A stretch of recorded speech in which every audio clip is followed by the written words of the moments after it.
주님께서 여러분과 함께 또한 사제의 영과 함께 요한이 전한 거룩한 복음입니다. 주님 영광 받으소서. 그때 예수님께서 당신을 믿는 유다인들에게 말씀하셨다. 너희가 내 말 안에 머무르면 참으로 나의 제자가 된다. 그러면 너희가 진리를 깨닫게 될 것이다.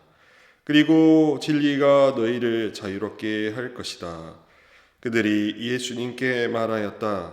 우리는 아브라함의 후손으로서 아무에게도 종노릇한 적이 없습니다. 그런데 어찌 너희가 자유롭게 될 것이다 하고 말씀하십니까?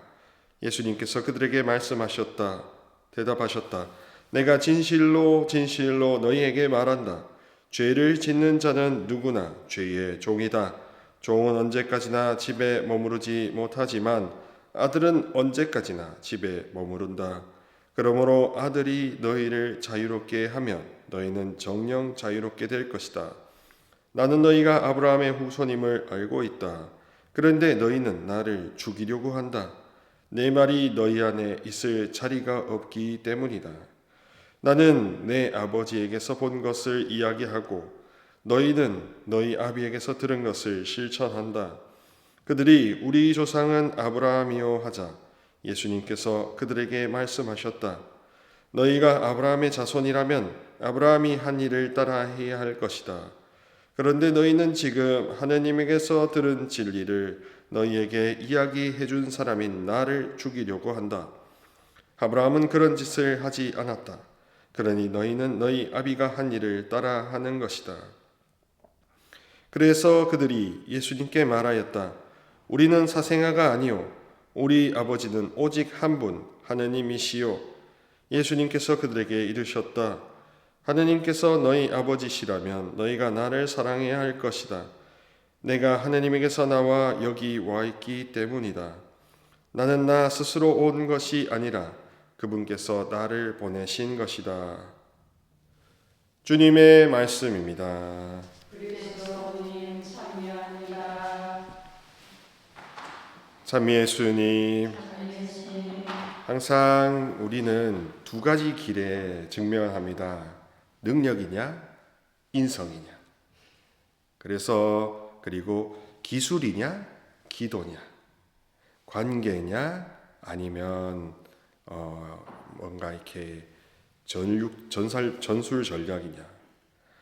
항상 하느님의 방식은 관계를 중심으로 이루어지는가 봅니다. 그리고 나와 상관없을 것 같은 사람들을 상관 있게 만들어 주시는 그게 바로 아버지의 탁월한 지혜 아니겠습니까? 사람들은 하느님이 얼마나 탁월하신지 지금 잘 몰라요.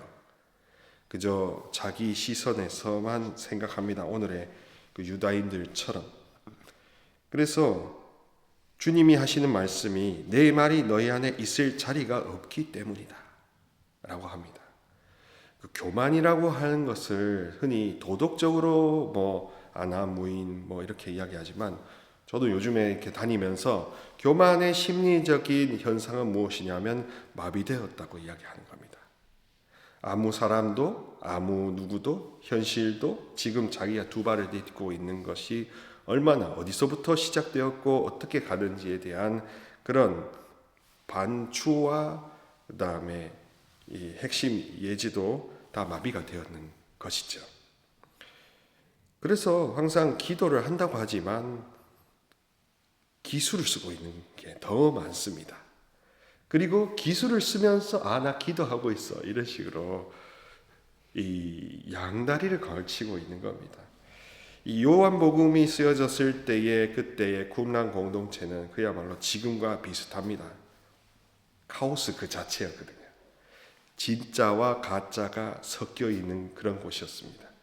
그리고 그 이제 사회 쪽으로 가면 갈수록 거기에 모였던 사람들은 진짜가 되고 싶었던 사람들, 진짜 형제애, 진짜 종말을 준비하며 하느님만 우러를 수 있는 사람들이 모여서 따로 규칙 생활을 했던 게 바로 쿰란 공동체고 요한복음이 거기에 영향을 많이 받았다고 이야기를 합니다.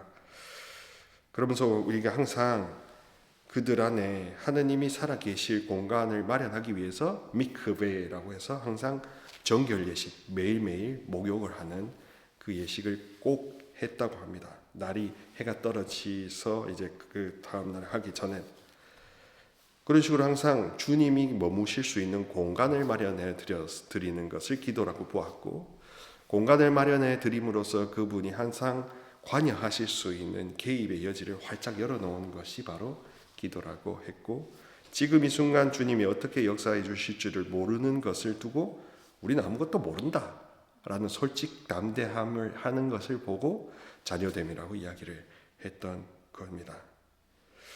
주님의 말씀이, 주님의 진리가 머물게 되면 세 가지 특징이 있습니다. 첫 번째로는 진리는 감동을 자아냅니다. 진리는 반드시 이게 진리라고 생각되면 저 깊은 곳에서부터 파장이 생길 수밖에 없습니다. 그리고 두 번째는 경이로움이 생깁니다. 정말로 하느님이 해주셨다. 우리 여기 마태의 역사도 그렇고 하느님만이 하실 수 있는 당신이 예비하신 방법으로 당신이 놀라운 역사로 누구누구를 불러서 이렇게 해주셨다 하는 그런 놀라운 경이로움이 번듯이 있고, 그래서 세 번째로는 진리는 경외심을 심어 줄 수밖에 없는 게 참 진리, 진짜 진리라고 할 수 있습니다. 살떨리게 고맙고 살떨리게 무서워야, 그래야 하느님 무서운 줄 아는 제1계명을 충실히 지키는 종이요 자녀가 되는 거죠. 유다인들은 그 경외심을 문자적으로만 아브라함의 후손이라는 그 DNA로서만 이해했지, 이 어떤 심정적으로 지금 이 순간 당신 앞에 펼쳐진 메시아라는 것은 전혀 믿지 않았던 거죠. 그러니 우리가 이 복음서 진리가 너희를 자유롭게 하리라 하는 그것만 딱 떼서 하기보다 시작이 내 말 안에 머무르면이라는 그 머문, 그리고 머문은 또 내 말이 너희 안에 있을 공간이 있느냐, 네 생각으로 네 분심으로 가득 차 있느냐, 아니면 그거를 없애달라는 기도도 해보았느냐, 아니면 내가 할 수 있도록 네 자신이 아무것도 아니다라고 이렇게 객관화 상대화 이렇게 해봤느냐 하는 그런 이야기들을 생각하게 만듭니다. 진리는 그래서 대단히 감동스럽고, 그리고 진리는 대단히 경이롭게 만들고 깜짝 놀라게 만들고, 진리는 그래서 살떨리게 만든다. 그게 제대로 된 표현일 거고, 그 진리를 모르는 사람은 교만하고 마비되고 자기 생각, 자기의 신락 같은 어두움도 대수롭지 않게 받아들일 수밖에 없을 겁니다.